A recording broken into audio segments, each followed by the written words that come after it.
Cependant, et que je me couche, tu es là. Dans mes rêves, où irai-je me coucher? Même dans les eaux, tu me vois. C'est si Sabaoth là.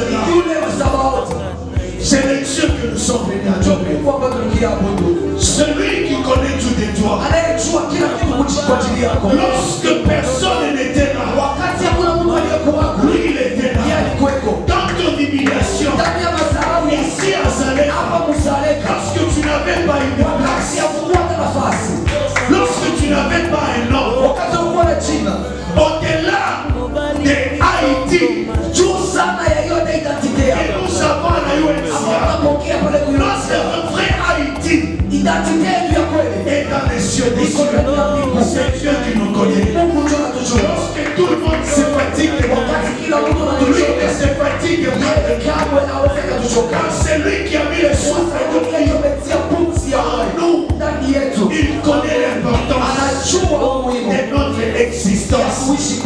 C'est celui-là, Sabaoth. C'est celui-là qui s'est défendu. Celui qui s'est exercé l'arme. Lorsque tu plais et que tu es tout seul, lorsqu'il n'y a personne, unajua kama mnyumba kwa manesi kusalamu manesi kukuangalia unafaisha kukimbizi tu wakapokezi tu Sabaoth kwako Sabaoth yana ya kudevluka kukuachia umalika kukuachia kazi kukuachia salele kukuachia familia kubulaya mtu Sabaoth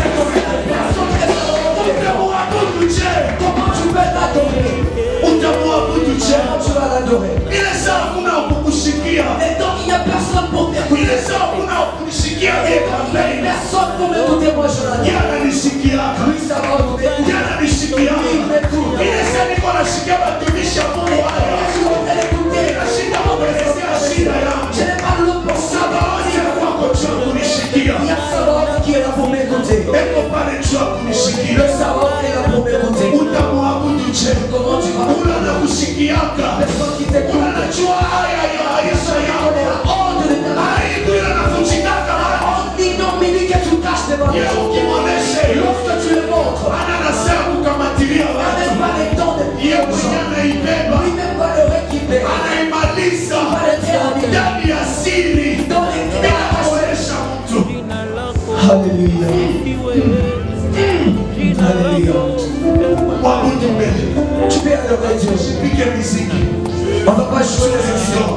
hata minutes, inua sauti yako maombi.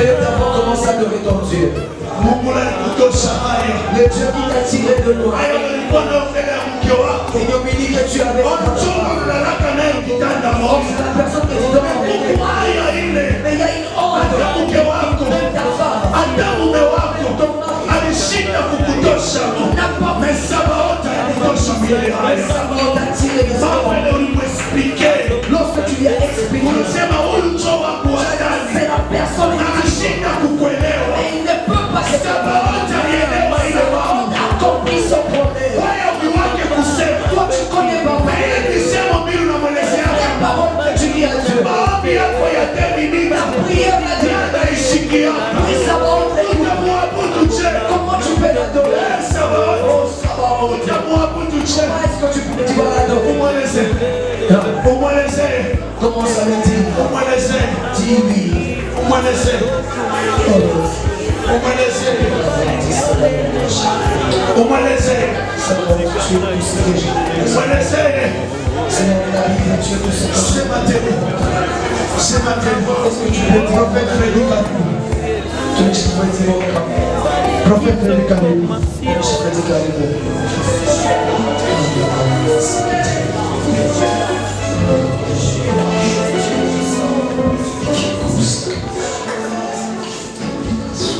Reste un peu grave. On va juste rejouer au clavier. J'aimerais que tu commences à contempler. Est-ce que tu peux voir le roi qui est assis sur son trône? C'est lui qui est assis dans une gloire inaccessible. C'est lui dont sa royauté ne connaîtra jamais de fin. Le seul roi qui n'a pas peur d'être destitué. Parce qu'il n'a pas été élu par un homme. Il est celui qui a existé avant que le monde existence ne soit. Il est celui qui traverse les générations. Nos parents l'ont trouvé. Nos grands-parents l'ont trouvé. Nous les enfants, nous l'avons trouvé. Nos enfants en nous les trouveront. Nos petits-fils les trouveront. Mais à jamais il restera sur son trône. À jamais il restera sur son trône. Est-ce que tu peux monter ce soir? La Bible dit monte ici. Monte encore. Et je te ferai voir. Est-ce que quelqu'un peut monter à l'adoration? L'adoration a aussi des dimensions. L'adoration a aussi des niveaux. Il y a des moments où tu as besoin de monter. Quand tu montes, tu oublies ton voisin. Quand tu montes, tu oublies celui qui est à côté de toi.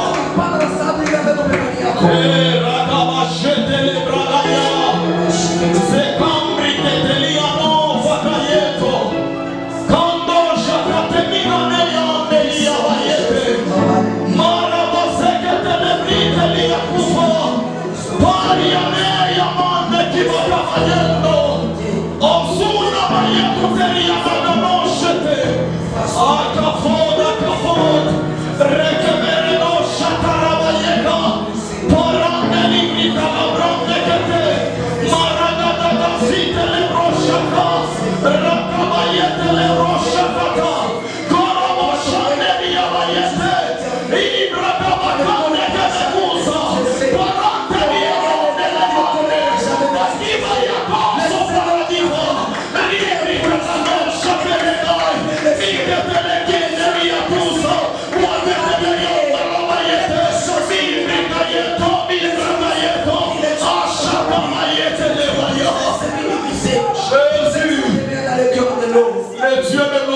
Les yeux de là où nous sommes, nous étions sans valeur, nous étions sans considération. Les hommes nous regardaient avec autant de mépris, mais tu as fait de nous des hommes et femmes. Hey, tu as fait de nous des hommes et femmes. Ce soir ou jamais. Ce soir ou jamais. Est-ce que quelqu'un peut regarder dans les rétroviseurs de sa vie? Est-ce que tu peux voir de là où Dieu t'a tiré? Est-ce que tu peux voir de là où Dieu t'a tiré? Est-ce que tu peux voir de là où Dieu t'a ramassé? Il est l'homme fidèle qui ne déçoit jamais. Il est celui qui connaît ta vie dans le moindre détail. Les détails qui te dépassent, lui les connaît. Il s'appelle Jésus. Il s'appelle Jésus. Il s'appelle Jésus. Merci Seigneur. Merci pour ta mort à la croix. Merci pour le salut et la grâce. Le Dieu capable de tout. Le Dieu qui peut te faire passer par les noms alors qu'il te conduit au signe. Le Dieu qui peut te faire passer par l'ouest alors qu'il te conduit à l'est. Le Dieu qu'on ne comprendra jamais. Merci. Merci Jésus. Merci Jésus. Est-ce que quelqu'un peut acclamer le roi de gloire? Est-ce qu'on peut acclamer le Seigneur? Alléluia. Que Dieu nous bénisse. Je disais que Dieu nous bénisse. J'étais en train de dire que Dieu nous bénit, Seigneur, pour le privilège qui nous est accordé, afin de nous tenir devant vous, afin de partager la parole du Seigneur. Je bénis Dieu pour tous les hommes de Dieu qui sont là. J'ai été béni par la grâce de tout un chacun. Vous savez, quand vous êtes sélectionné dans un programme, vous devez parler nombreux. À des moments, tu as peur. Et d'où est-ce que la peur vient? Tu peux te retrouver tout ce que tu avais préparé. Quelqu'un d'autre passe, il est dit. Tu commences à te poser des questions. Seigneur, tout ce que tu viens de dire, c'est ce que j'avais préparé. Mais nous croyons que quand le Saint-Esprit organise des programmes pareils, c'est qu'il a inspiré à chacun de nous quelque chose de particulier. Nous disons merci aux organisateurs pour la main qui nous a été tendue afin de nous associer à ce programme. Si nous sommes tous d'accord, nous allons prendre nos Bibles. Nous allons lire un texte. Nous sommes dans le livre de Actes des Apôtres, le chapitre 16. La fourchette allant du verset 25 jusqu'au verset 26. Actes chapitre 16. Le verset 25 jusqu'au verset 26. Nous lisons au nom de Jésus. Vers le milieu de la nuit, Paul et Silas priaient et chantaient les louanges de Dieu. Et le prisonnier les entendait. Tout à coup, il se fit un grand tremblement de terre, en sorte que le fondement de la prison fut ébranlé. Au même instant, toutes les portes s'ouvrirent et les liens de tous les prisonniers furent rompus. Amen. Amen. Alléluia. Amen. Le temps qui m'a été donné pour te parler pendant quelques minutes a été intitulé l'adoration qui brise le chêne. Je pensais que tu allais dire Amen. Vous savez, il y a certains thèmes qui ne sont pas des thèmes, mais qui sont des prophéties. Ainsi, j'aimerais dire à quelqu'un ce soir, l'adoration que tu vas faire fera en sorte que les chaînes qui étaient sur ta vie restent en sérieux. Tu viens de rater une occasion de dire Amen. Alléluia. Amen. Et avant d'entrer dans le vif de mon message, permettez-moi d'ajouter quelque chose sur toutes les définitions qu'on nous a données sur l'adoration. Dans l'esprit de ma méditation, il y a des choses que le Saint-Esprit m'a dit. Alors que je voudrais comprendre sur l'adoration, j'étais en train de demander à Dieu, mais c'est quoi l'adoration? C'est vrai que tu m'as beaucoup appris sur l'adoration, mais j'aimerais apprendre quelque chose de nouveau. Et Dieu m'a appris ceci. La première des choses, l'adoration, c'est une activité de l'éternité qui est goûtée par l'homme dans le temps. Je répète encore, l'adoration, c'est une activité de l'éternité qui est goûtée par l'homme dans le temps. L'adoration n'est pas quelque chose de ce monde. L'adoration, c'est une activité de l'éternité. Ainsi, bien aimé, à chaque fois que nous adorons Dieu, nous quittons les temps pour accéder à l'éternité. C'est ainsi que vous allez voir. Lorsqu'on devient des frères adorateurs et qu'on se met à adorer Dieu, on a l'impression que les temps s'arrêtent. La vérité est que lorsqu'on adore Dieu, Dieu nous fait quitter les temps pour nous faire accéder dans le terme. Alléluia. Amen. Est-ce que je parle à quelqu'un? Est-ce que je parle à quelqu'un? C'est pourquoi j'aimerais dire à quelqu'un. Rate tout dans la vie. Rate les grands rendez-vous de ta destinée. Rate le voyage si c'est possible. Mais il y a quelque chose que tu ne dois pas rater. Ça s'appelle la vie éternelle. Si tu rates la vie éternelle, tu rates l'occasion d'adorer Dieu toute ta vie. Ton frère n'a pas compris. J'ai envie de dire à quelqu'un, lorsqu'on adore Dieu, on adore un Dieu éternel. Et le Dieu éternel nous fait goûter à son éternité. C'est ainsi bien aimé. Celui qui adore Dieu ne dépend pas du temps. Parce que le Dieu qui l'adore ne dépend pas du temps. Est-ce que je parle à quelqu'un? La deuxième des choses que nous devons retenir sur l'adoration,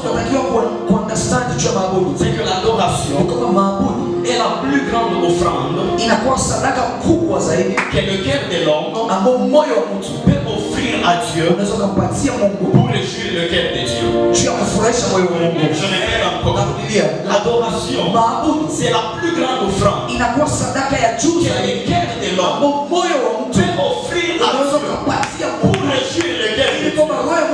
C'est ainsi que Dieu m'a appris que l'adoration, ce n'est pas dire à Dieu de belles paroles. Parce que si adorer Dieu, c'était dire à Dieu de belles paroles.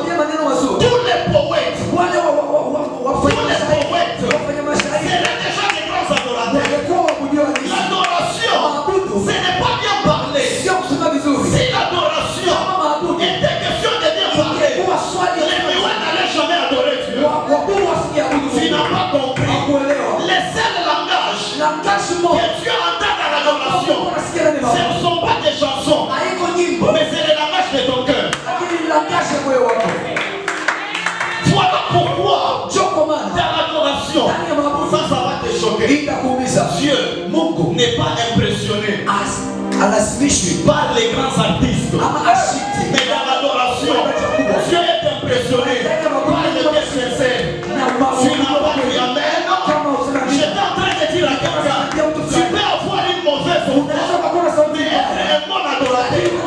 D'ailleurs, Dieu ne m'a pas compris. Dans l'adoration, Dieu n'a pas besoin de ta voix, mais Dieu a besoin de ton cœur. Comme c'est mon ami que je montre. L'adoration, c'est le seul repas qui est offert à Dieu.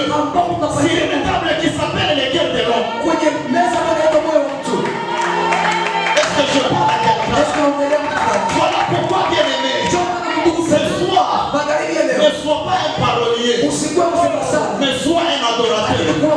Quand on devient un adorateur, on n'a pas besoin d'une belle voix, mais on a besoin de la sincérité du cœur. C'est comme ça. Même Anyway peut adorer Dieu. Parce que Anyway, il a aussi un cœur. Est-ce que je peux avancer? Est-ce que je peux avancer? Dans le livre des Actes des Apôtres que nous avons, il y a quelque chose qui se passe. Je vais tellement aller rapidement. La Bible nous parle d'une histoire. C'est l'histoire de l'apôtre Paul et l'apôtre Silas. La Bible dit qu'ils ont été arrêtés injustement. On les a tabassés. Et puis on les a emprisonnés. Après les avoir emprisonnés, on les a enfermés entre les chaînes. Arrêtons-nous un peu. Vous arrêtez quelqu'un, vous l'emprisonnez, et puis vous les liez. Ça sous-entend que c'est un prisonnier très dangereux. C'est un prisonnier très dangereux. Mais il y a quelque chose qui se passe. La Bible dit, lorsqu'on les a emprisonnés, il y a des choses qui se sont passées. Et Dieu m'a appris des choses. La Bible dit ceci. Au milieu de la nuit, Paul et Silas se sont levés et ils se sont mis à adorer à Dieu. La première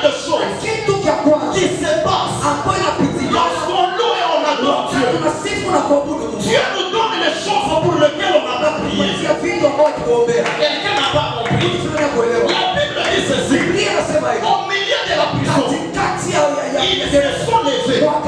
Ils ont commencé à louer. Mais il y a quelque chose qui s'est passé.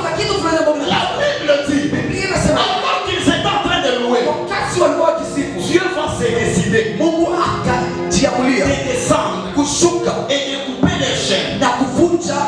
J'ai demandé à Dieu, pourquoi tu as coupé les chaînes? Dieu m'a dit ceci. Alors qu'il me louait, ils utilisaient un seul instrument. C'était leur bouche. J'ai remarqué que malgré leurs problèmes, ils ont décidé de me louer. Alors qu'est-ce que je dois faire? Je dois libérer un deuxième instrument qui s'appelle les mains. Était dans le chèque. Il ne pouvait pas louer Dieu parce que les mains. Alors qu'est-ce que Dieu fait? Dieu quitte son trône. Il descend. Il brise le chèque de leurs mains. Dieu remarque que après que les chèques sont tombés, ils avaient besoin de danser. Ils ne pouvaient pas danser parce qu'à leurs pieds, il y avait des chaînes. Et Dieu fait, il prend la décision de briser aussi le chèque qui était sur les pieds. Je dire à quelqu'un, à cause de ta louange, à cause de ta adoration, que Dieu te donne des choses pour lesquelles tu n'as pas prié. Tu n'as pas dit Amen. Est-ce que je peux monter? C'est lui qui loue Dieu. Malgré ses problèmes, a appris à minimiser la grandeur de son problème. Ne sont pas Dieu. Ils seront touchés par la main de Dieu. Pour ce soir,